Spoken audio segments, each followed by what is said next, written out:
Assalamualaikum warahmatullahi wabarakatuh. Pada kesempatan kali ini, saya akan memperkenalkan dan membawakan materi tentang PLC atau Programmable Logic Controller.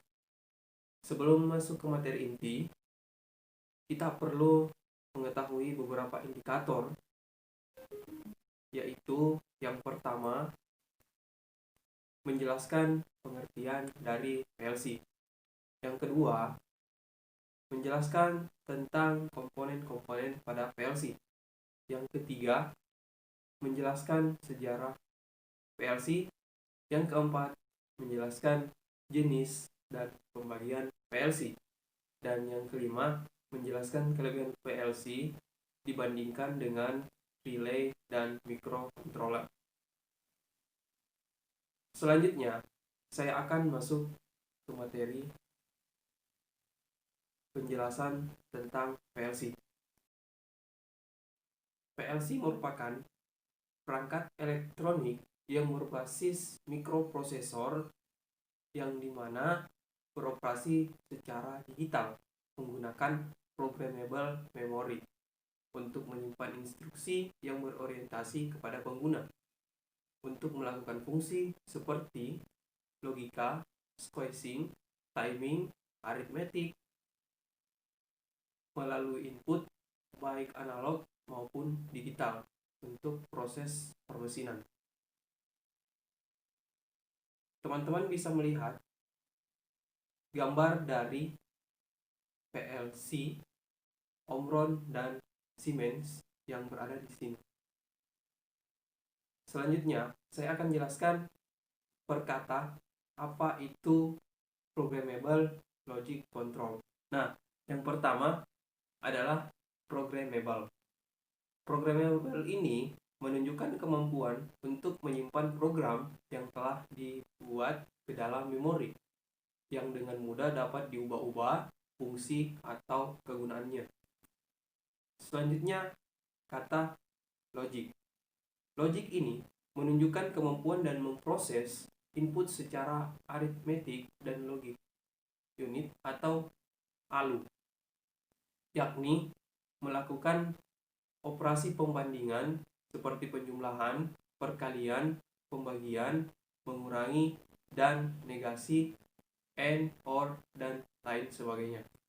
Dan yang terakhir adalah controller, di mana menunjukkan mampu dalam mengontrol dan mengatur proses sehingga menghasilkan output yang diinginkan. Itulah tadi penjelasan dari PLC. Selanjutnya kita masuk ke komponen-komponen pada PLC. Nah, komponen PLC terbagi menjadi dua. Yang pertama adalah hardware atau perangkat keras, dan yang kedua adalah software atau perangkat lunak. Nah, perangkat kerasnya itu berupa CPU yang dimana memeriksa status input, menjalankan program, dan memperbaharui output. Yang kedua adalah memori, tempat menyimpan program dan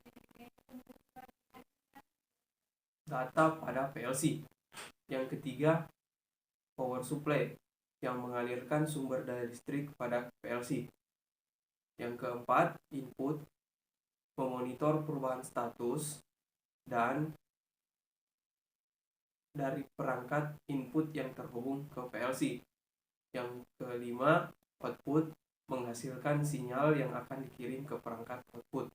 Dan yang keenam, programming device untuk memasuki dan memonitor user program. Dan untuk perangkat software atau perangkat lunaknya, program PLC itu dibentuk dalam diagram leader atau kode mnemonic. Nah, teman-teman bisa lihat gambar di sebelah kiri. Ini adalah bentuk dari komponen-komponen PLC. Ada port input unit, ada power supply, ada output unit, CPU, dan laptop sebagai programming device-nya. Selanjutnya, kita masuk ke sejarah PLC. PLC pertama kali diperkenalkan pada tahun 1960-an.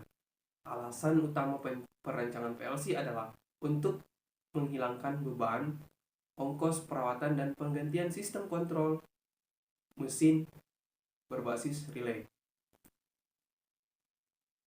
Kemudian di pertengahan tahun 1970-an, teknologi PLC yang dominan adalah sequencer mesin kondisi dan CPU berbasis bits release. Prosesor AMD 2901 dan 2903 cukup populer digunakan dalam Medican dan PLC A dan B. Pada tahun 1980-an dilakukan usaha untuk menstandarisasi komunikasi dengan protokol otomasi pabrik milik General Motors.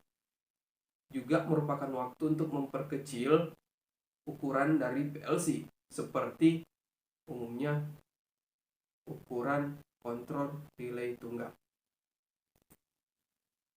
Kemudian pada tahun 1990-an dilakukan redukasi protokol baru dan modernisasi lapisan fisik dari protokol-protokol populer yang bertahan pada tahun 1980-an. Standar terakhir IEC. Nah, yang terakhir di tahun 2000 sampai saat ini PLC yang dapat diprogram dalam bentuk diagram blok, daftar instruksi, dan teks terstruktur pada saat bersamaan, atau biasa kita kenal dengan program ladder.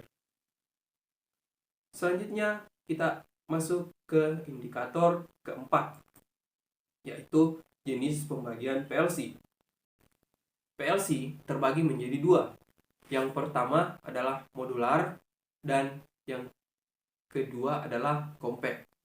Di mana PLC modular ini bentuknya terpisah antara power supply, memori, dan input-outputnya. Sedangkan compact, dia sudah komplit dalam satu perangkat keras yang sudah terdiri dari power supply, port I/O, dan CPU. Selanjutnya, saya akan menjelaskan pembagian PLC berdasarkan jumlah input-output. Nah, ini terbagi menjadi tiga. Yang pertama adalah PLC mikro, di mana PLC mikro jumlah input-outputnya kurang dari 32 terminal. Dan yang kedua adalah PLC mini. PLC mini jumlah input-outputnya antara 32 sampai 128 terminal. Dan yang ketiga PLC large, yang dimana bisa dikatakan PLC besar karena jumlah portnya bisa mencapai lebih dari 128 terminal. Oke, itulah pembagian PLC. Selanjutnya kita lanjut ke indikator yang kelima. Kelebihan dari PLC dibandingkan dengan relay dan microcontroller. Berdasarkan definisi, PLC adalah pengontrol industri terkomputerisasi solid state yang menjalankan logika perangkat lunak dengan menggunakan I/O, CPU, dan memori. Dibandingkan dengan relay, hanya merupakan sebuah perangkat keras, dan microcontroller juga mampu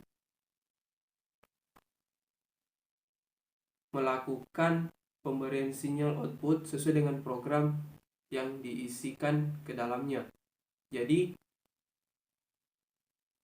PLC dan microcontroller berdasarkan definisi hampir sebanding. Namun kelebihan dari PLC memiliki memori yang lebih besar, dan port I/O yang lebih banyak.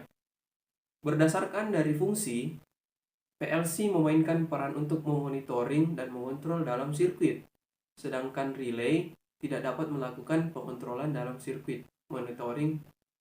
Begitupun dengan microcontroller, yang dimana dia hanya mampu mengontrol rangkaian elektronik dan umumnya dapat menyimpan program tertentu, namun hanya dapat diberikan oleh sinyal analog saja yang sudah terintegrasi di dalamnya. Berdasarkan pekerjaan dari ketiganya atau working, di PLC kita bisa menulis program dan memerlukan aplikasi berbeda setiap merek. Di relay kita tidak bisa menulis program karena dia hanya perangkat keras. Dan microcontroller kita juga bisa menulis program, namun terbatas. Berdasarkan desain, PLC mudah memodifikasi desain sirkuitnya. Di relay, modifikasi sirkuit elektroniknya lebih sulit dibandingkan dengan PLC. Sedangkan microcontroller juga mudah seperti PLC, akan tetapi terbatas dan hanya bisa menggunakan kode program. Dibandingkan dengan PLC, dia bisa dibentuk dalam diagram gambar atau ladder. Berdasarkan input-output, PLC memiliki lebih banyak kemampuan input dan output. Relay tidak memiliki kemampuan lebih. Microcontroller inputnya juga terbatas dan outputnya begitu pun terbatas. Berdasarkan dengan memori, PLC terdiri dari memori untuk penyimpanan. Relay tidak memiliki memori sama sekali. Dan microcontroller memiliki penyimpanan program, tapi juga terbatas. Selanjutnya berdasarkan program. PLC, sistemnya dapat diprogram ulang secara cepat. Proses produksi yang bercampur pun dapat diselesaikan dengan cepat, bahkan ketika sistem sedang berjalan. Relay diperlukan pengubahan pada pengkabelannya. Waktunya akan lebih lama dan berisiko, sehingga harus mematikan sistem yang sedang berjalan. Microcontroller pun seperti itu. Sistem dapat diprogram ulang, tetapi harus mematikan programnya terlebih dahulu. Sekira cukup untuk indikator yang kelima. Demikianlah penjelasan tentang pengenalan dari PLC. Terima kasih.